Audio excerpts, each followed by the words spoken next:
Del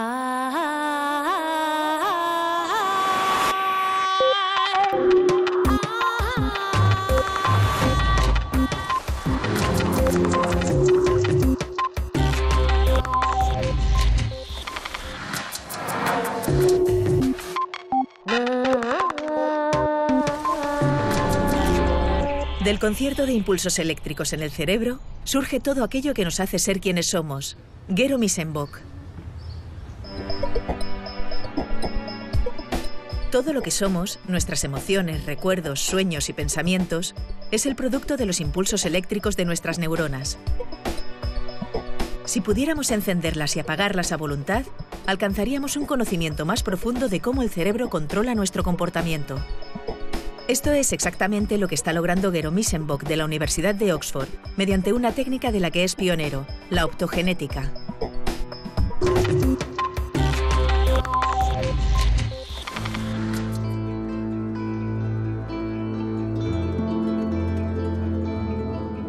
En este programa, lo que me gustaría sugerirles es el primer cambio de verdad. O sea, es un descubrimiento, es una investigación que de verdad puede alterar totalmente nuestro modo de vivir.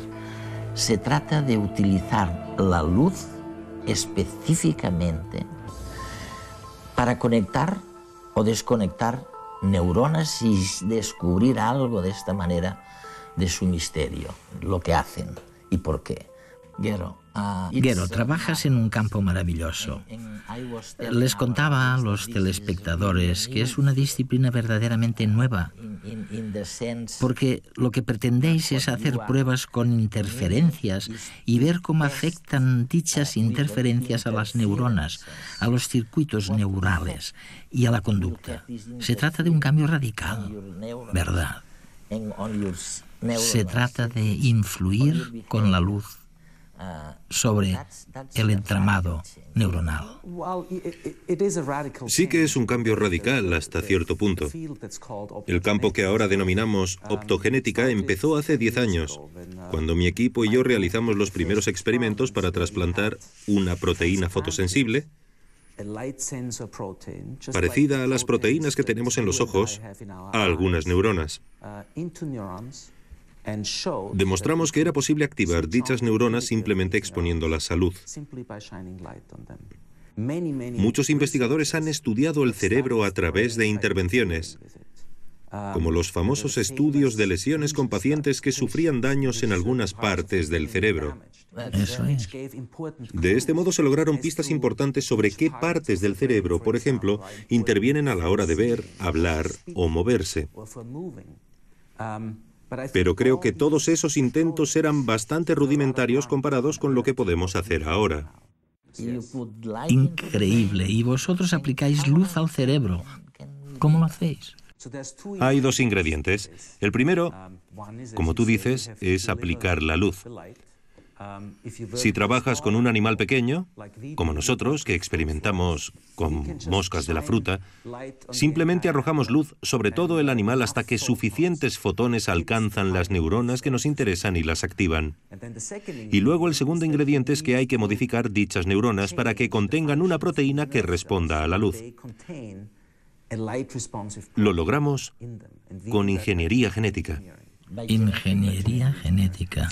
En efecto, para explicarlo, a menudo recurro a la analogía de una emisión por radio o por televisión, como la que verán los telespectadores de tu programa. Se necesitan dos cosas. En primer lugar, un receptor, una antena para captar la señal y volver inteligible el mensaje. En nuestro caso, el receptor es la proteína fotosensible que hemos incorporado a las neuronas por ingeniería genética. En segundo lugar, se necesita la señal para la transmisión, que en nuestro caso es un haz de luz.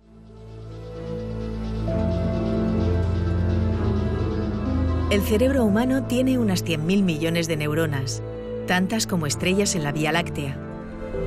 Si pudiéramos encenderlas y apagarlas a voluntad, tendríamos a nuestra disposición una ventana a todo lo que somos, nuestras emociones, recuerdos, sueños y pensamientos, y alcanzaríamos un conocimiento del cerebro mucho más profundo que el actual. La herramienta que hará esto posible es la optogenética, una técnica que permite colocar interruptores en las neuronas para encenderlas y apagarlas con inofensivos haces de luz. ¿Cuál es la receta para lograrlo? Las neuronas pueden estar encendidas o apagadas, y la información sobre su estado se transmite rápidamente por toda la célula en forma de descarga eléctrica. Esta información que pasa a las siguientes neuronas del circuito es el impulso nervioso. Para que podamos encender las neuronas a voluntad, debemos instalarles un interruptor. Este es el papel que cumplirán las opsinas, unas proteínas que responden a la luz y que no se encuentran en las neuronas. Para que la optogenética funcione, necesitamos dos tipos de opsinas muy concretas, y para encontrarlas tenemos que ir muy lejos. La primera opsina proviene de un alga unicelular y responde solo a la luz azul. En los lagos salados de Egipto encontramos en unas arqueobacterias la segunda opsina que responde solo a la luz amarilla. Ambas son producto de un único gen y, al igual que un interruptor, activan e inhiben la célula. El siguiente paso es lograr que se formen opsinas en las neuronas. Para conseguirlo, contamos con las herramientas de la terapia génica. Para instalar los genes de las opsinas en las neuronas, utilizaremos unos virus especiales. Estos harán de vehículos e insertarán el gen en las neuronas, que a partir de entonces fabricarán las opsinas como si fueran suyas. Sin embargo, la tarea no es tan sencilla. En el cerebro están entrelazadas numerosas clases de neuronas, y no necesitamos opsinas en todas ellas, sino solo en las neuronas que queremos estudiar. Para ello, debemos dotar de una señal al gen trasplantado que le indicará cuándo fabricar la opsina. Esta señal solo se activará en las neuronas que nos interesa estudiar. Así, aunque los virus llevaran el gen de la opsina a diferentes tipos de neuronas, solo serán fabricadas en aquellas que responden a la señal que les hemos añadido.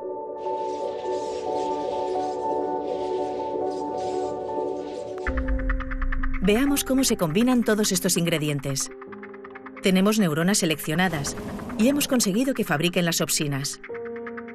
Una de las opsinas responde a la luz azul y la otra a la amarilla, y ambas transportan cargas eléctricas.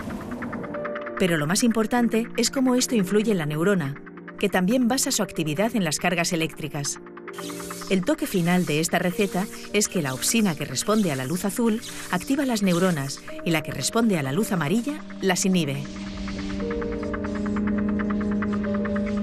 Esta técnica permitirá que los investigadores controlen la actividad cerebral con un grado de precisión que habría sido inimaginable hace apenas unos años.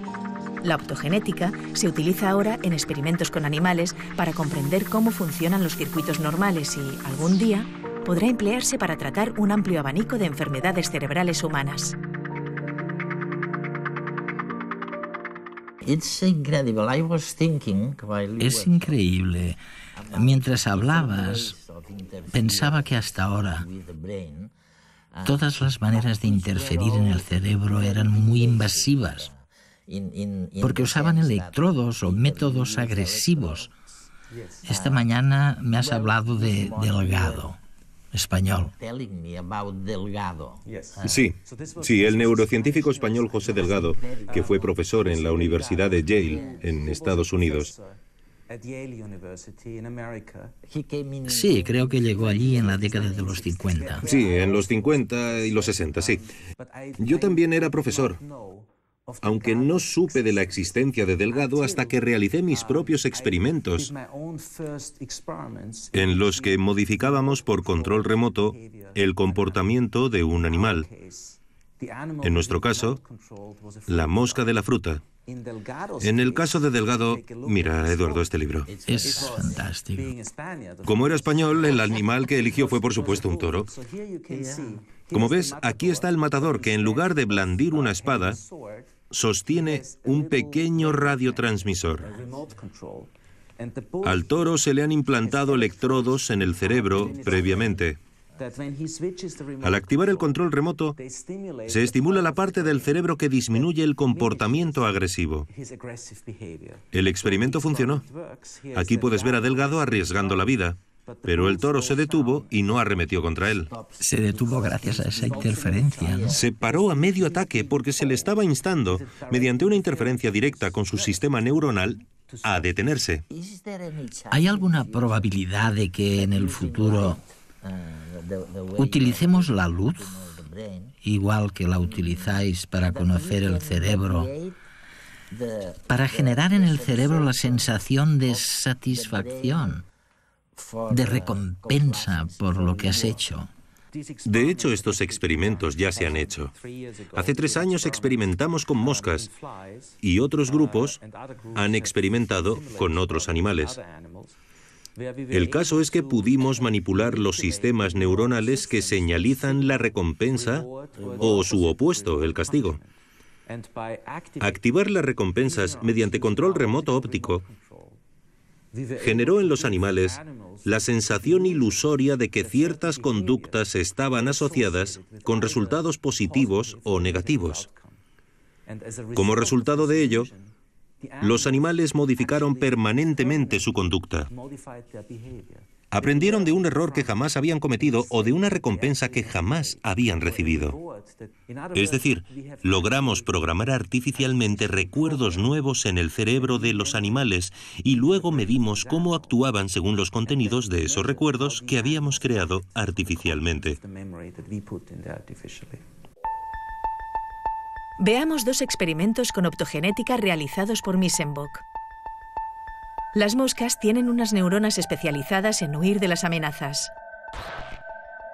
El equipo de Missenbock modificó estas neuronas mediante optogenética y, al iluminarlas, las moscas intentaron huir como si hubieran sido amenazadas. Pero, ¿cómo sabían los investigadores que las moscas no se habían asustado simplemente por ver el rayo de luz? Las neuronas que desatan la reacción de defensa no están en el cerebro de la mosca, sino en su equivalente de la columna vertebral. Como las moscas de la fruta pueden vivir un tiempo sin cabeza, los investigadores las decapitaron y el resultado del experimento fue el mismo, lo que demostró que la manipulación optogenética dio el resultado esperado. En el segundo experimento, Missenbock se preguntó si sería posible implantar recuerdos falsos en un cerebro. En cada uno de estos compartimentos hay una mosca y 2 olores distintos, uno en la mitad derecha y otro en la mitad izquierda. Cada vez que las moscas llegan a la zona donde se mezclan los olores, deben decidir si dar la vuelta o si continuar y probar algo nuevo. Los olores que siente la mosca son nuevos para ella y no los asocia a nada positivo ni negativo. A pesar de ser pequeñas, ellas también aprenden e identifican estímulos con amenazas y con recompensas. Mediante optogenética, el equipo de Missenbock pudo controlar unas neuronas que intervienen en este tipo de aprendizaje y provocar que las moscas elijan quedarse en uno de los rincones del habitáculo. En otras palabras, los investigadores fabricaron un aprendizaje sin relación con lo que le había sucedido a la mosca. Increíble, ¿no? Es increíble, ¿no? Lo único que sé sobre las moscas de la fruta es que la naturaleza suele repetir patrones en todas partes. Cuando la naturaleza encuentra la solución para un problema, no es muy extraño que la repita. Así que me pregunto, ¿qué tienen las moscas de la fruta que pueda servir para entender nuestro cerebro? Evidentemente, las moscas no pueden hacer todo lo que hacemos nosotros, pero pueden aprender, tomar decisiones, buscar parejas para aparearse, comunicarse con ellas, elegir a la más adecuada. Pueden orientarse en lugares extremadamente difíciles, realizar hazañas de locomoción que los ingenieros de los laboratorios más punteros son incapaces de imitar. Y todo eso con un cerebro del tamaño de la cabeza de un alfiler. Es increíble, ¿no? Al estudiar un organismo así de simple, creo que podemos desentrañar principios fundamentales sobre cómo funciona el cerebro aplicables a animales más complejos, como nosotros. Creo que al estudiar este animal relativamente simple y manejable, podemos esclarecer los principios fundamentales del funcionamiento del cerebro. ¿Y qué haces para llegar a esta conclusión de dominar la conducta? Normalmente trabajamos de un modo descendente, de arriba abajo. Es decir, empezamos planteándole al animal una tarea conductual. Por ejemplo, le pedimos que aprenda y recuerde algo, o le pedimos que tome una decisión. Luego vemos cómo podemos interferir en el sistema de un modo controlado, ya sea para recrear la conducta mediante estimulación óptica directa de las neuronas relevantes, o para interrumpir la conducta mediante ciertas conexiones neuronales. Partimos de la conducta del organismo para analizar después los mecanismos celulares y moleculares subyacentes. Así que se basa en el control. Intentáis controlar la conducta. Muchos no se dan cuenta de que el control es una parte esencial de la investigación científica. La mayoría opina que en la ciencia la observación es lo más importante. Y sin duda es cierto, al menos en las fases iniciales, pero a medida que adquirimos una comprensión cada vez mayor de cómo funciona la naturaleza, es importante poder interferir y descubrir si nuestras ideas son correctas o incorrectas. Debemos poder realizar experimentos controlados para comprobar si lo que creíamos es acertado o fuera de lugar. Muchos me dicen, claro, quieres controlar el sistema nervioso para sacarle el máximo partido o para cambiarlo con ingeniería, para mejorarlo. No es el caso. Es un mero mecanismo para comprender mejor cómo funciona el cerebro.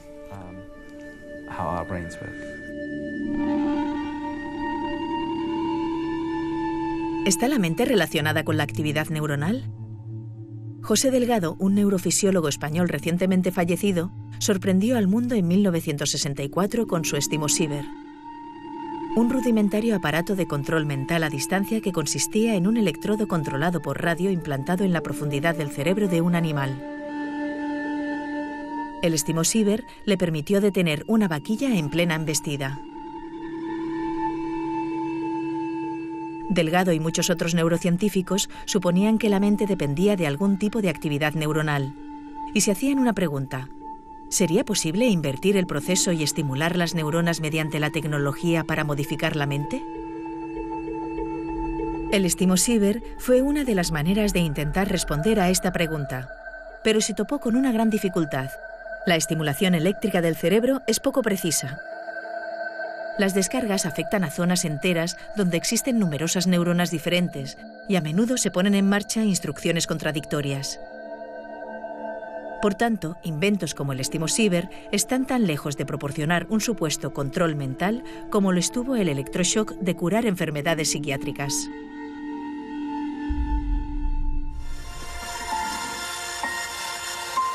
Esta es la misma dificultad con la que se encuentran algunas terapias usadas hoy en día y basadas también en la estimulación eléctrica profunda.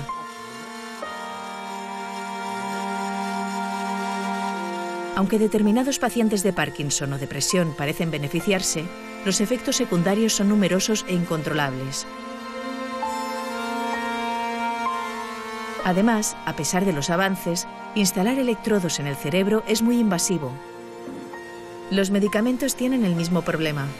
Se reparten por todo el organismo y afectan a todo tipo de células, sin que haya manera de controlar el proceso y provocando cuantiosos daños colaterales. La optogenética podría ser una solución a estos problemas. Mediante esta técnica poco invasiva, podemos utilizar la luz para estimular las neuronas que nos interese estudiar sin afectar al funcionamiento normal del resto de neuronas. Pero eso tardará todavía mucho en llegar. Por ahora, los investigadores insisten en que lo mejor que nos puede aportar la optogenética son herramientas precisas para poder entender qué es el cerebro y cómo funciona. Por primera vez en la historia, se pueden controlar circuitos y sistemas neuronales específicos, incluso neuronas individuales. En suma, se trata del conocimiento que nos lleva a tener el control físico de la mente. La optogenética puede abrir las puertas a aplicaciones malintencionadas para manipular a los seres humanos. Por suerte, tenemos la certeza de que a día de hoy, y por muchos años, será más fácil y barato controlar la voluntad de las masas mediante la publicidad y la educación que insertándonos fibra óptica y genes de alga en el cerebro.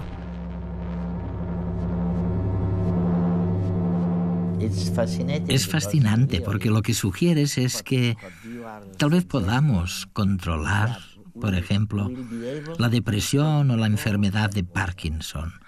Ahora hablamos, ya lo sé, del futuro.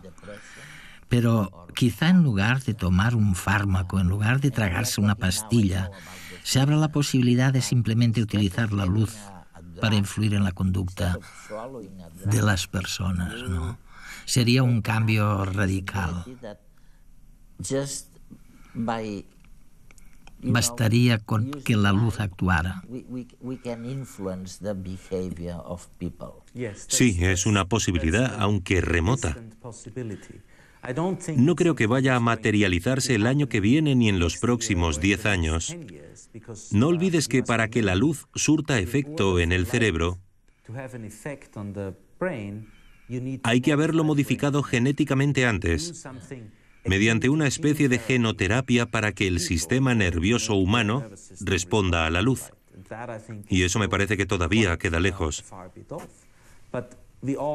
Aun con todo, debemos recordar que nuestro sistema nervioso es un sistema físico que trabaja con señales eléctricas y químicas y que hasta ahora hemos modificado con éxito algunas funciones del sistema nervioso con medios químicos. Has mencionado los fármacos, pero lo que se ha utilizado relativamente poco, con contadas excepciones como la estimulación cerebral profunda, es la interferencia física en el cerebro. Y se podría esgrimir el argumento de que los medios físicos probablemente sean más precisos que las pastillas a la hora de corregir el mal funcionamiento del sistema nervioso. Sí, es necesario, claro. En el futuro, ¿hay alguna posibilidad de desactivar ciertos deseos o ciertos sentimientos del cerebro? Si alguien está siempre enfadado o es violento, ¿crees que lograremos desembarazarnos de alguna de estas sensaciones, sentimientos? Hay una larga historia de esfuerzos por controlar. Por ejemplo, la depresión o las dificultades conductuales mediante un amplio abanico de medios. Desde las intervenciones de neurocirugía de la década de 1950, que eran increíblemente toscas, hasta las intervenciones farmacológicas. Por supuesto, también existe la posibilidad de que podamos interferir en las neuronas que participan en los estados anímicos y emocionales. Sin embargo, creo que ahora mismo simplemente no conocemos suficientemente qué son y qué hacen estas neuronas como para que ninguna de esas posibilidades sea realista. Para esto, en realidad, somos afortunados.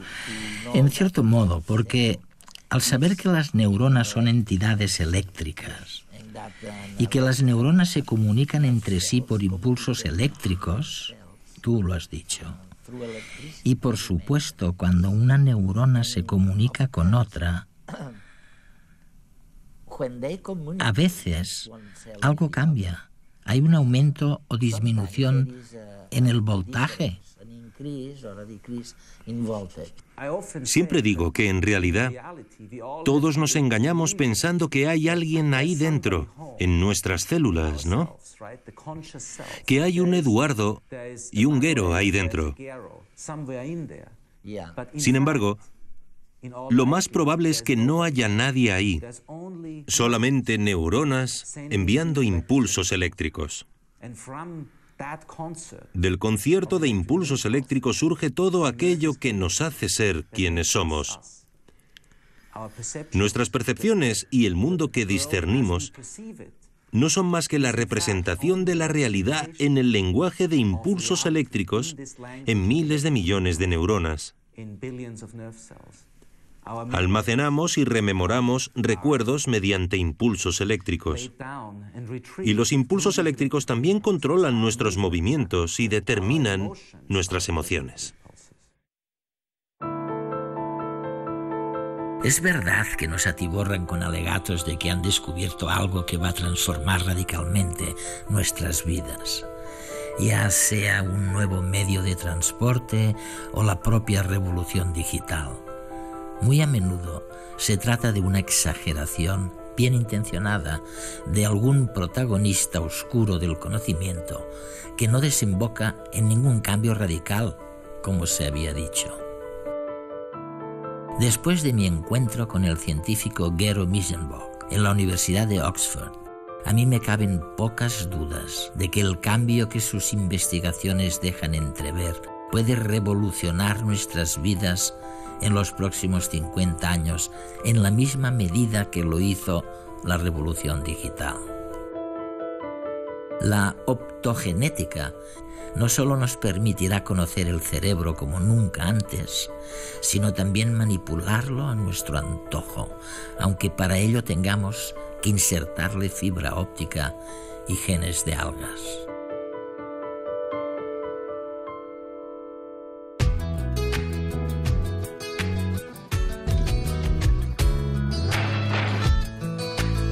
¿Por qué para los astronautas cuando están en el espacio el tiempo pasa distinto que para las personas que estamos aquí en la Tierra?